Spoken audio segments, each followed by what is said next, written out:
Good afternoon. Happy first Friday in 2021. It is. Today's the 8th. No, the first was a Friday. I take that back. False alarm. January 1st was a Friday also. Today's the 8th. Do the math, Craig. False alarm. That's all I can say. Anyway, welcome. This is Craig Modelmog with this week's episode of Wall Street X's and O's. Welcome. I hope everyone is doing good. Hope everyone had a great first week. I'm tired this week. My week, first week of the month or of the year, started out as fast as the last week of the month, which is crazy, but it's all good. But I'm a little fatigued today. Not gonna lie, a little fatigued. But I'm here. I'm a gamer. You all know that. Some of you know that more than others. And I always show up to play. So anyway, it's good to see everyone. To throw out the disclaimer here, as you know, I always do. All of the opinions and thoughts on this show are mine. They are not a solicitation to buy or sell anything.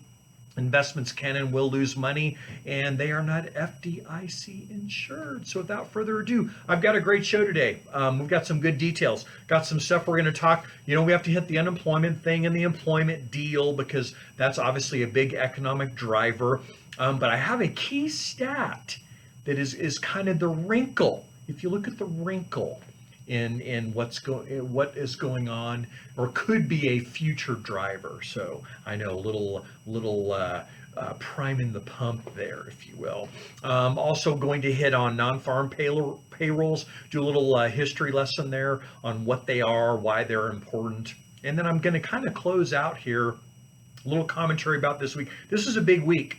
For some, a very sad week with what happened on Capitol Hill.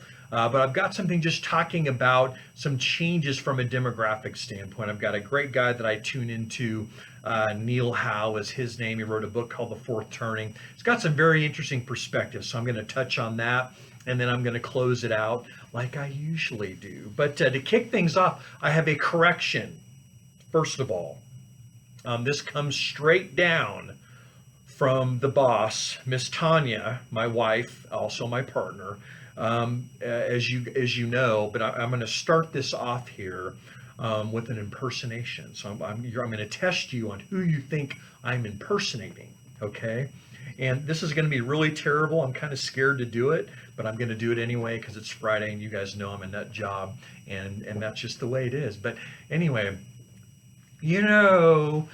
behind every great, wonderful, beautiful man is a woman who is okay. Now, there are some of you that I probably am on the borderline of being obnoxious and being rude and really irritating because you think I was impersonating President Trump. I was not. I was impersonating Jimmy Fallon, who is impersonating President Trump. I'm not throwing Trump under the bus. I'm actually going to do that later in my show. I wasn't throwing him under the bus. It was an impersonation. No, I am thankful to have my wife as my partner at Cornerstone Wealth Management, as many of you may or may not know. She's the accountant, she's the CFO, she does a lot of checking. She literally looks at all of the money moving and picks up and looks and audits things every stinking day. She also audits my videos and gives me good feedback. So Miss Tonner caught when I was showing you some tax numbers this last time about health savings accounts for 2021, I was wrong. I was a year behind. I was 2 years behind. I was quoting 2018 numbers or 2019 numbers that turned into 2020 numbers. So I'm fixing it. So Ton, I'm fixing it here. Here's where we go. So for 2021, if you are an individual, your HSA amount you can contribute to for the year is $3,600, up $50. And for families, it is $7,200, which is up $100 from $7,100. So anyway, I wanted to make sure we got that. In my business, they call it a trade correction. You jack something up, you have to do a trade correction. You have to eat it. You hope that it worked in your favor or it cost you money. Sometimes it doesn't. But anyway, so Ms. Tonner, thank you for catching that. So anyway, I want to make sure that we have accurate information because I'm big on the facts and accuracy. So that is legit. And Ton, Love you. Thank you. You're definitely my better half. That is an understatement for those of you that know her. But moving on, let's look at unemployment. Unemployment dipped barely. It was down 3,000 for the week to 787,000. You had PUA claims really drop, pandemic unemployment assistance, which obviously it should because we have a new round that's starting. That dipped to 161,000. And then you've got continuous or total unemployment benefits that dropped to 19,177,000. Here is the stat of the day. This actually is going to be could be the stat of the year. Okay, when you look at savings rates from March through November, if you compare March through November of 2020 to March to November in 2019, this is unbelievable. Actually, compare and contrast. We saw a massive spike in savings. Well, you think, well, duh, we had COVID and people weren't doing anything. We had a lot of people unemployed. Okay. We also have lots of government handouts that at one time was more than what people were making, which I think lends to this number. But for that time period, we saw a total savings increase of 1.55 trillion with the capital T. That's a big stinking number. 1.55 trillion increase year over year. That is a big deal, people. What does that mean? Lots of money in savings as the economy continues to reopen post-COVID spike. See, I like my hand signals. I'm like a handsy guy. You'd think I was an Italian talking with my hands. I'm a German, Irish-German mix, which is frightening. I know that's like Hein 57 mutt you find out in the parking lot somewhere going, damn, that dog looks terrible. I'm that dude. I'm that dog, okay? I'm a German-Irish mix. And, I like my hands. Capital T, 1.55 trillion. That is a big number.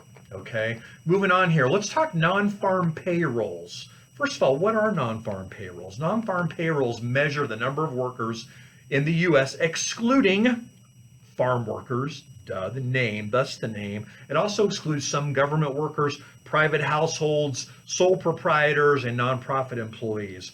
Why is it important? Essentially, when you see it kind of helps us identify trends related to economic growth and inflation. And also, if non-farm payrolls are expanding and they contracted for the first time in 7 months, okay, that's why this is kind of alarming, but not alarming, and I'm going to show you why. It shows if you have an increase, it usually means that we have an economic expansion or the economy is expanding, okay? Well, what we're seeing is we saw obviously, we're getting through the holiday seasons. That, in addition with increased or reoccurring COVID shutdowns, is what made this a negative number for the month. So actually, there was a decline of 95,000. So you saw a contraction for the month of December, which again, I'm not real concerned about because of the, number one, the timing of the year. Number two, really looking at what's going on with COVID spike, basically from Thanksgiving to Christmas. Now we've got post-Christmas, and there are parts of the country that it's pretty ugly again. And I think that also contributed to that number. Going forwards, it's something that, again, I'm not concerned about at this time, but it is something we're going to be paying attention to, and I can assure you of that. Okay, moving on. This was kind of a sad week when you saw what happened at the Capitol. To say, first of all, you all know I call a spade, all right? I'm a registered Republican. Many of you know that. People ask me, I don't dodge it, all right? I am definitely a fiscal conservative, of which that has gone out the stinking door because we've got MMT, which is modern monetary theory, which both parties now are embracing, which means you just spend and you print. Okay, I've talked about that on past shows. And then I kind of am in the middle. I float in the middle when it comes to from a social standpoint. Okay, just to kind of give you an idea. But at the end of the day, I call a spade because, as I've told many of you, what I am most tuned into now is how does what is happening impact the markets, because then that impacts what I do for my clients when it comes to investing, growing, protecting assets. Okay, so does that supersede what's going on politically? For me, 100%. I don't want to say I don't care, because I do care. That would be kind of a very flippant comment, and I'm not a flippant person, okay? But it is something that I am paying attention to, and I'm really looking at what is it going to do economically. All right, we've got a new president coming on board here on the 20th. We've got a new administration. What are we going to expect? Okay, this is something that people have been asking me. Back on the deal of what happened this week in Congress, that was a sad day, okay? It was something that's been teed up for weeks, though, okay? You wonder why everyone made this shift away from Facebook, which was basically shutting down and censoring a lot of the right side's commentaries, and they went to that new, what is it called, Parlor? I don't even freaking know. I don't personally. I think social media is more of a detriment than a help. I'm sorry. If I know there are Facebook lovers out there, and Twitter lovers and all this, whatever. Okay, I think it does more harm than help. Just calling, again, spade a spade, right? One, looking at this thing was queued up for weeks. So this was planned. Do I think the president really encouraged it? I really do. I think honestly now the president's being a sore loser. Again, I hate losing worse than anyone. For those of you that know me, if you ever played sports against me, if you ever played cards against me, ask my daughter. We're playing stinking Rummy Cube over Christmas, and I'm pissed off because she's kicking my ass, and I'm angry. Okay? I do not like to lose. But you know what? When you get beat, you need to be a big person, and you also need to handle it correctly. That is what I think is not happening now, and shame on President Trump for that. And it's neither here nor there. If I'm offending some of you for saying that, no offense, I don't care. Be a good loser, okay? Losing is part of life, in case you were wondering, okay? That's one thing that I was taught by my parents. Is Craig, be a good loser. I had a temper, red hair, and I know it's very thin, and I would go off. I hated losing with everything in me, okay? But I also was taught how to lose. And you can lose with honor. You can lose with character, and that's what we're not seeing right now. But then again, when I look at both of our political sides, I'm going to throw them both under the bus. They both should be ashamed of their actions and how they have been acting for the last 4+ years. It is shameful. And if I am offending you on the left-hand side, again, I don't care. I call it how I see it, and both sides should be ashamed for how they've handled themselves. To me, when you are out in public, conduct yourself with dignity. You hold yourself high. You be respectful of others. My dad always taught me, respect all opponents and fear none. You don't talk trash on him either. I was not a trash. I was a little bit of a trash talker when I played basketball, because I was usually a little bit bigger than the little guards, skinny guards I was playing, but that's a whole other story. But anyway, and I get off on tangent here. But anyway, here's what I'm saying, okay? Historically, the markets have liked gridlock, meaning if you had a balance of power, and it's not really focusing on the president, it's more the House and the Senate. If there was a balance there, okay, markets liked that because they knew it was going to be hard to push policy through, and thus they knew what more to expect. Those of you who work with me personally, I talk a lot about certainty. How do we create certainty in our portfolio? How do we look at things with a level of certainty which helps drive our decision-making process? Okay, here's what the markets have said lately. And again, for you people on the right, I'm going to tell you the same thing I told the people on the left when Trump won. I said the world will not end. Some of you told me it would. You were wrong. Okay, it did not end. For you on the right, you think now the world is going to end. I'm going to tell you it is not going to end. Okay, here's what's interesting though. Here's what the markets told us this week. The markets told us for the first time in a while that it likes a one-sided government. Interesting. And isn't it? It is. In the markets are a great measuring stick for what is going on. It's kind of a forward measuring stick, actually. Okay. Getting into from a demographic standpoint, demographer, like I said, Neil Howe with his book, The Fourth Turning, I've been really dialed into him and listening to his stuff because I think it's really good. He talks about every 80 to 90 years, the rhythm of history changes. Okay. Where you see a massive social shift from one type of thinking into another. And if you go back literally through the 1700s, and Neil's done a lot of research and a lot of study, about every 80 to 90 years, you see this shift, and then you have a decade-long period of social change. This is just starting, people. It's been building, building, building, building.